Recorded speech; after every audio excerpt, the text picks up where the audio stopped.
What's good, YouTube? What's good with y'all? We gotta talk, bro. Being a nice guy is literally the worst thing that you could be in 2025, right? Me personally, I used to be a nice guy, but it was never a thing where I would get used and abused. Like, I had boundaries with it. When people would overstep those boundaries, I just removed their access to me. I was never a nice guy in the sense that I just kept getting taken advantage of over and over again. It was never that. I would just do things for people, like I'll be considerate. But the type of nice guy that I'm seeing and encountering and running into in 2025, bro, it is insane. So let me give you a breakdown of my experience, right? That I had with this guy, right? The corporate job that I used to work with, I met this dude, pretty chill dude, white guy. And we hit it off, you know.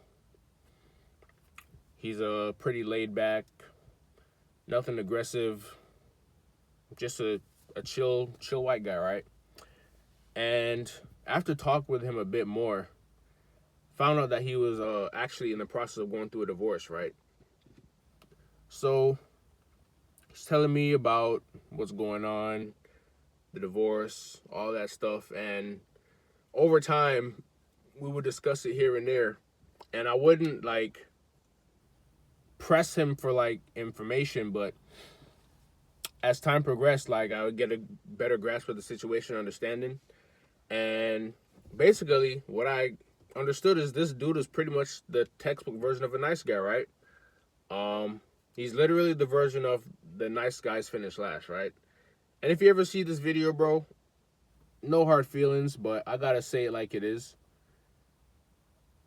This dude was with a woman who literally used him as a safety net, right?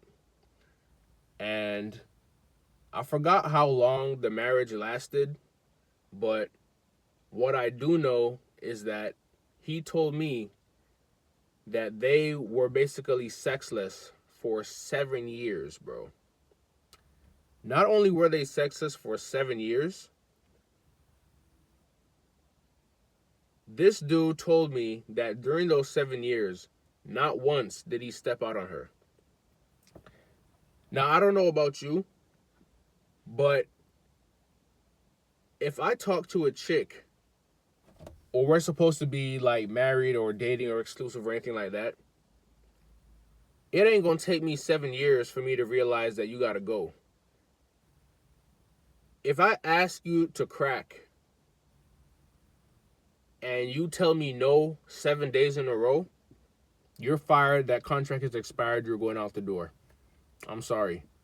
I'm cutthroat with it. I don't even play that. You got a week to put out before you're put out, right? So I don't condone cheating, but I understand when the necessity arises for it. I always say you shouldn't cheat. If you think that you got to cheat, you should just stay single. But not once in those 7 years, according to this guy, and I actually believe him when he says it. He said not once did he step out during that entire time. Now, me knowing how females get down, I'd be willing to put money on the fact that his now ex-wife, definitely stepped out on him during those 7 years, right? He told me that it basically got to the point where they were roommates, and you know, once you get to that point, the marriage is basically dead, right? So, dude, he got married, went through the relationship, went sexless in the process of a divorce. This woman is so money hungry that not only did she drag out the divorce proceedings, bro, she got into his 401k. She gets part of his 401k, parts of the property, and I think some of the cars as well. Now, this dude's probably only making like 90 to 100 grand per year. And I can't even say it's that much, because when I told him about some business opportunities, he said he couldn't even afford it. And I know he made way more than me, because I was entry level and he was a senior. So that just goes to show, like, you can't be a nice guy, bro. You have to be cutthroat with it. And the worst part is, we're having the conversation, we're talking about everything that's going on, and he tells me, like, yeah, bro, I'm never getting married again. I learned my lesson. That's it. I said, hey, man, look, I'm sorry to hear what you're going through, but better late than never.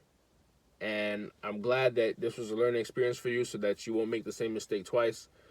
You're only like 40, 43 or so you still got life left to live, right?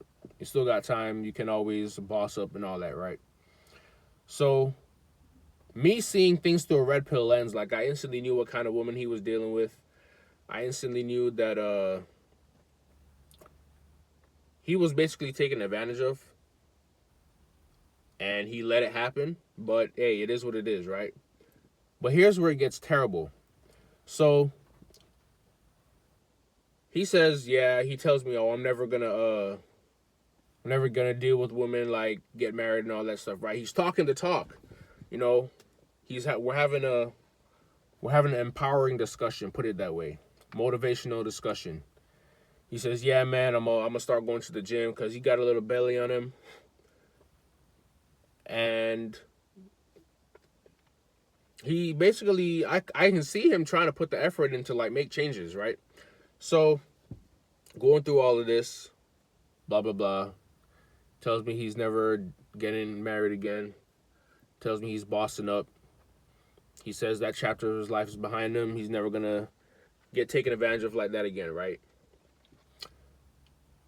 So me being aware of female nature, it only takes me like maybe 5 to 10 minutes of talking with a brand new woman to understand, like, what her mentality, mindset is and how she moves. So this dude, he invited me over to his house for Thanksgiving, and I wasn't doing shit. So I was like, okay, cool, I'll show up. So I go to his house for Thanksgiving, and he has a girlfriend. And no homo, but this dude's not ugly. I would say he looks like a mini Clark Kent, or maybe Clark Kent's grandpa if Clark Kent had a grandpa. Good facial features, got a jawline. The only drawback is that he drinks beer, so he's got a bigger figure on the lower end. He's a little pot-bellied. But when I saw his girlfriend, I thought to myself, you're aiming a bit low beneath the bar, bro. Like, I'm pretty sure you could do better. And in prior conversations when speaking with him, he told me that, I made a promise to myself, I'm not going to date any woman underneath the age of 35. Now, after speaking with him a bit more regarding that statement he said, I can't really fault him, because one of the main points he said like, yo, talking to these girls basically under 30 is a nightmare. Like, they don't bring any substance to the table. There's no substance to them. They can't have deep intellectual conversations. And I completely understand that, because a lot of these females are birds, brain dead bots. Like, they be on TikTok. They got short attention spans. I understand the nightmare. So I cannot fault him there. But at the same time, you're only setting up yourself for failure dealing with chicks over the age of 30 as a divorced man, right? So here's where it gets nasty. I go to his house for Thanksgiving. We sit down at the table. He introduces me to his family. He introduces me to his girl. I sit at the table. His girl's had a couple of glasses of wine. And you know when chicks get liquor in their system, they start to not hold anything back. So they're having a little debate. You know, we're talking about stuff, the current world, politics, and all that stuff. And then she says something that makes me really question, like, if this dude has any say in this current relationship, right? If he has any authority would be a better word. So we're sitting at the table. I'm at the end of the table. He's sitting next to me, and then she's sitting next to him. We're talking, and then a pause comes in the conversation. And then she looks at me and says, in front of him, "You're so handsome. Your dad must be a real looker." This dude just got a 2-for-1 serving of disrespect special served right in front of his face. I didn't show anything on my face. I just said, "Thank you, I appreciate it." But in my mind, I'm thinking, yo, how the fuck are you cool with this chick sitting here in front of your face commenting on another man's looks? And if that wasn't enough, saying that based on his looks, his dad must be a real handsome guy. At that moment, I understood that this woman had zero respect or authority or anything for this guy. And as the conversation went on, I could see more and more of like the dynamics, right? So I began to understand a little bit more about why this guy operated the way he did. In a previous conversation we had at the workplace, he was talking to me about his older jobs and what he used to do. And then he showed me an ID that he had at one of his older jobs. When he showed me that ID, I had to do a triple take, bro. I looked at the ID and I looked at him. I looked at the ID again and I looked at him. Then I looked at the ID and I tried to figure out how the fuck is this person on the ID the same person that's standing in front of me right now? Everything made sense after I put all these puzzle pieces together. This dude was essentially a late bloomer, right? So for the majority of his life, he was chopped. But whatever, the genetics kicked in at some point and whatever, and he basically glowed up. However, the nice guy mentality isn't something on the physical. It's a state of being. It's something that's internal, right? So glowing up isn't going to suddenly make your nice guy syndrome or state of being just disappear or go away. So me looking on the outside, I'm like, yo, this dude should be basically telling hoes what to do. But while he was growing up, hoes were telling him what to do. And that didn't change when he finally glowed up. So I looked at it, I was like, okay, this makes sense. I understand now why this dude got played with, basically, the way that he did. So I'm sitting at the table, we're having a discussion, and she says what she says. I'm in my head thinking like, yo, this is insane. It's nasty work, but I don't control people. I can only give you information. I can only give you suggestions and so forth, right? So then it gets even worse. After we eat, the rest of his family, he goes into the kitchen and start preparing dessert. So his girl was a stoner, or still is a stoner. And she's like, hey, I have a blunt. Do you guys want to smoke? He doesn't smoke at all. He doesn't touch weed. He only drinks alcohol and beer and all that shit. Me, being a pothead, I was like, I'm down. Let's go. Let's get it. So we go out to the garage. And it's dark as hell. Like, dude stays out in the countryside.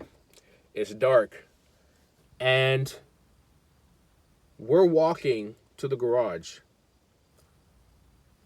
Pitch black. So you can only hear voices. This dude's girl comes up and holds on to my arm, my muscle, with both of her hands. I don't remember what she was saying. She was basically saying something about it's cold, or I honestly don't remember. She said something. It wasn't that important for me to commit it to memory. All I remember is that she said something. All I remember is the fact that she held on to my arm with both of her hands, basically like feeling on my muscles while we're walking towards the garage. The guy's in front of me. He's none the wiser. I'm behind him walking. She's grabbing onto my arm, my biceps, and we're going to the garage. I'm like, bro, this female would definitely go if nobody would find out. Anyways, we get to the garage. Here's where it gets even worse. She basically tells us while we're having our smoke sesh that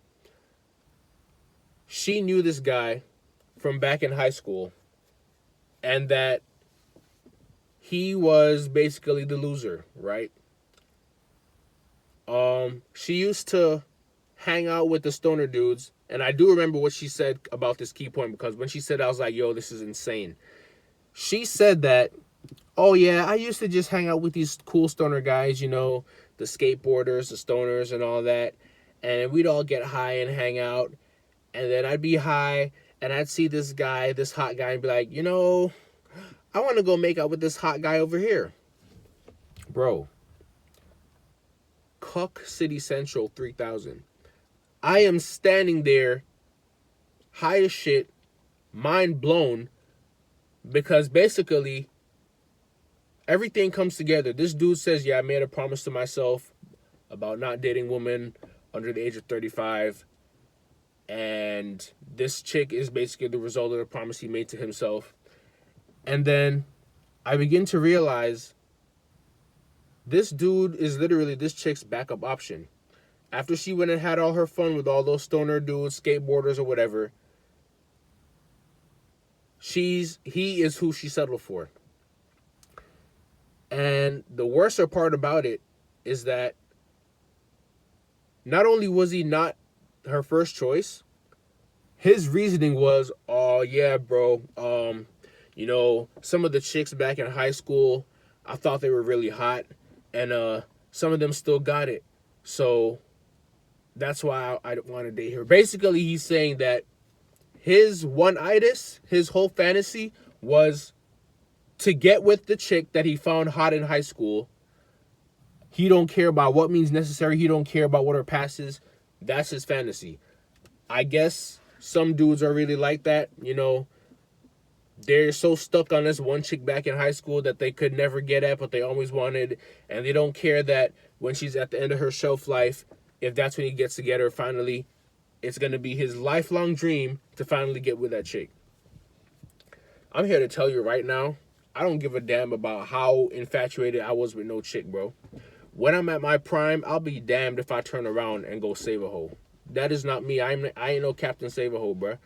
What Travis Scott said, no hoes, no, no, no. Bro, it's sad, but this is the state of being a nice guy, bro. Nice guys literally say no to themselves, but yes to everyone else. And from the conversation we're having at the dinner table, she sees him as a wallet. And here's the final nail in the coffin. After that entire thing transpired, like, I went home, I'm thinking to myself, like, bro, this dude was castrated a long time ago. About a month later at the job, I'm on the floor. I'm doing some work. He's at a desk of one of the lower employees. And I'm coming up behind him because I need to ask him a question regarding a project that we're working on. I see on his phone, I caught a glimpse of a picture, but I wasn't exactly sure what it was. But in the back of my mind, I was like, yo, this could only be one thing, right? This dude was showing another female the photo. And I had a feeling I knew what it was because he didn't show me the photo. Like, normally he would come and show me, like, photos of cool stuff that he thought. But he knew my stance on, like, the whole relationship shit with, like, the marriage and how everything ended and how I think he should boss up and everything. This dude showed that girl a photo of him proposing to the girl that he was currently dating, and now they're engaged. The same girl that disrespected him at the Thanksgiving dinner, the same girl that was grabbing onto my biceps, the same girl that said, yeah, I'm smoking and I'm going to go make out with this hot stoner guy over here. He's engaged to her. Now, the only thing I can say is, like, I wish the best for you, bro, but fool me once, shame on you. Fool me twice, shame on me. If this dude puts an official ring on this girl, I can't say anything but you deserve what's coming to you, bro, because you just got burned in a relationship. You got finessed out of a portion of your 401k, and now you're over here wifing up a thought. One that is openly disrespecting you, that you're not checking, and one that is openly going for dudes that they find physically attractive. It's tough out here for nice guys, bro. Being a nice guy is the worst thing that you can be in 2025 and beyond, because it's not going to get better for nice guys. You're only going to continue to get taken advantage of. So, if you learn anything from this video, bro, you got to stop being a nice guy if you are one. You have to set boundaries. Without boundaries, you're going to go and you're going to fall for anything. People are going to walk all over you. And then when you try to switch up and try to put your foot down, they're going to act like you're the worst criminal since a certain individual. You have to have boundaries. Nice guys finish last. I'm hearing females say this, so they already know what's up. And if you're naive to female nature, you will get taken advantage of, and you will unfortunately end up like the coworker that I was once a coworker with. So, gotta put your foot down, bro. 2025, guys have to boss up, because if you don't, you'll get stepped on. That's it for the video, man. Like, comment, subscribe. I'm out of here. Peace.